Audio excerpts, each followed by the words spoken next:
देखिए, आरोप लगाना हमारा कार्य नहीं है, हम राजनीति करने नहीं आए, लेकिन एक बहुत बड़ा इशू शिक्षा का हिमाचल प्रदेश में निरंतर हम उठा रहे हैं। और जैसा कि आपको पता होगा, जनसंवाद के माध्यम से, अभिभावकों से बात करने से और स्कूलों की जो व्यवस्था है उसको हमने कहीं ना कहीं आपके माध्यम से भी लोगों के बीच दर्शाया है। तो हमें लगा एक बहुत बड़ी त्रुटि शिक्षा में हिमाचल प्रदेश में हुई है। हिमाचल प्रदेश के बच्चों के साथ खिलवाड़ हो रहा है। डिजिटल इंडेक्स की जहां तक बात की जाए, जिस प्रदेश में कंप्यूटर 9वीं कक्षा से सिखाया जाता हो सरकारी स्कूल में, उस प्रदेश की व्यवस्था क्या हो सकती है। 21वीं सदी में अगर कंप्यूटर 9वीं से सिखाया जाता तो आप समझ सकते हैं किस प्रकार की हिमाचल प्रदेश की जो शिक्षा व्यवस्था होगी। अरे इतने 15,000 लगभग स्कूल हैं, 3,000 कुछ में कंप्यूटर हैं, 2191 कुछ में आपके इंटरनेट लगे हुए हैं।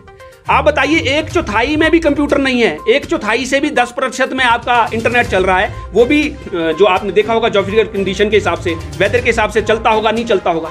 पिछले 2 वर्षों में कोविड की जो एक बहुत बड़ा संकट आया, उसमें सरकार ने बड़े बड़े दावे किए, झूठ कहा कि हमने ऑनलाइन के शिक्षा के माध्यम से बच्चों को पढ़ाया, रिजल्ट कर दिए बिना टेस्ट लिए। चलो वो एक आपदा थी, हम मान लेते हैं, लेकिन आपने उसमें भी झूठ बोला।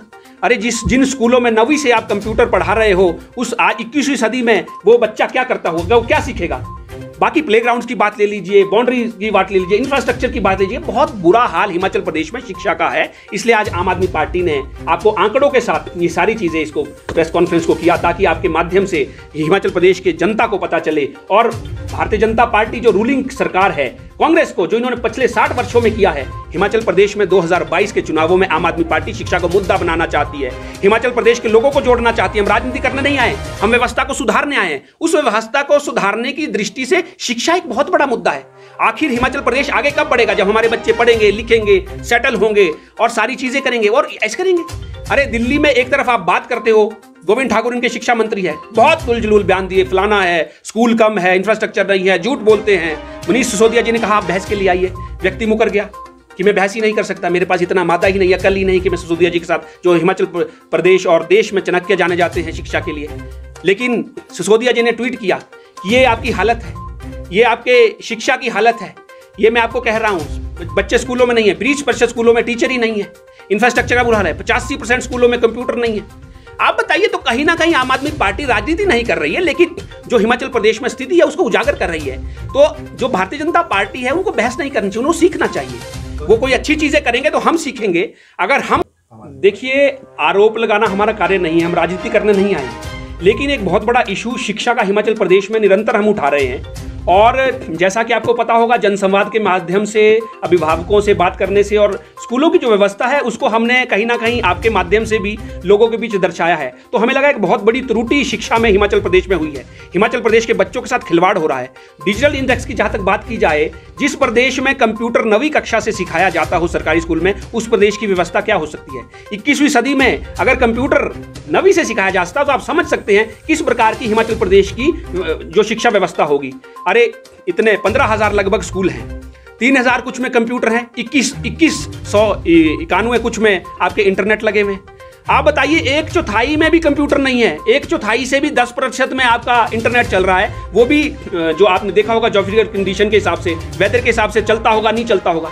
पिछले 2 वर्षों में कोविड की जो एक बहुत बड़ा संकट आया, उसमें सरकार ने बड़े बड़े दावे किए, झूठ कहा कि हमने ऑनलाइन के शिक्षा के माध्यम से बच्चों को पढ़ाया, रिजल्ट कर दिए बिना टेस्ट लिए। चलो वो एक आपदा थी, हम मान लेते हैं, लेकिन आपने उसमें भी झूठ बोला। अरे जिन स्कूलों में 9वीं से आप कंप्यूटर पढ़ा रहे हो, उस 21वीं सदी में वो बच्चा क्या करता होगा, वो क्या सीखेगा। बाकी प्लेग्राउंड्स की बात ले लीजिए, बाउंड्री की बात ले लीजिए, इंफ्रास्ट्रक्चर की बात लीजिए, बहुत बुरा हाल हिमाचल प्रदेश में शिक्षा का है। इसलिए आज आम आदमी पार्टी ने आपको आंकड़ों के साथ ये सारी चीजें, इसको प्रेस कॉन्फ्रेंस को किया ताकि आपके माध्यम से हिमाचल प्रदेश के जनता को पता चले। और भारतीय जनता पार्टी जो रूलिंग सरकार है, कांग्रेस को जो इन्होंने पिछले 60 वर्षों में किया है, हिमाचल प्रदेश में 2022 के चुनावों में आम आदमी पार्टी शिक्षा को मुद्दा बनाना चाहती है, हिमाचल प्रदेश के लोगों को जोड़ना चाहती है। हम राजनीति करने नहीं आए, हम व्यवस्था को सुधारने आए हैं। उस व्यवस्था को सुधारने की दृष्टि से शिक्षा एक बहुत बड़ा मुद्दा है। आखिर हिमाचल प्रदेश आगे कब बढ़ेगा, जब हमारे बच्चे पढ़ेंगे, लिखेंगे, सेटल होंगे और सारी चीजें करेंगे और ऐसे करेंगे। अरे दिल्ली में एक तरफ आप बात करते हो, गोविंद ठाकुर इनके शिक्षा मंत्री है, बहुत उलझुल बयान दिए, फलाना है, स्कूल कम है, इंफ्रास्ट्रक्चर नहीं है, झूठ बोलते हैं। मनीष सिसोदिया जी ने कहा आप बहस के लिए आइए, व्यक्ति मुकर गया कि मैं बहस ही नहीं कर सकता, मेरे पास इतना मादा ही नहीं, अकल ही नहीं कि मैं सिसोदिया जी के साथ, जो हिमाचल प्रदेश और देश में चाणक्य जाने जाते हैं शिक्षा के लिए।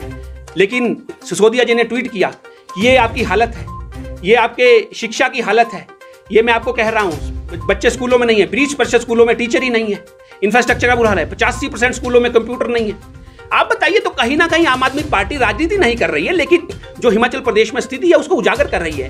तो जो भारतीय जनता पार्टी है उनको बहस नहीं करनी चाहिए, उनको सीखना चाहिए। वो कोई अच्छी चीजें करेंगे तो हम सीखेंगे। अगर हम